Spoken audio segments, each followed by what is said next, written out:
Today we're making flatbread. Flour, yeast, water and a little bit of honey and a little bit of salt. Bring it together. Kneading it. Straight on our glass stovetop today, but that works. Just a messy job. Baby wipes for the win. Alright, just going to put a little bit of oil in the bottom of a bowl, but for me a saucepan. That's just so it doesn't stick. Throw it in there. Sliding around. And that is going to rise for at least an hour, and then we will see how it goes. Might cook it for lunch, might cook it for an afternoon snack today. Whatever the weather's doing, we'll follow it.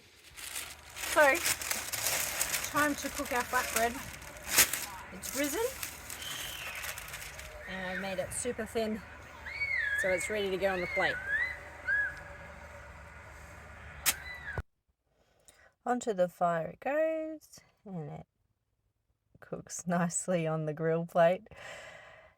Of course, it started to rain, so Matt's just protecting our last flatbread there.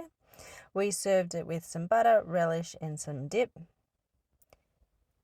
What's the verdict, Hamish? That's good.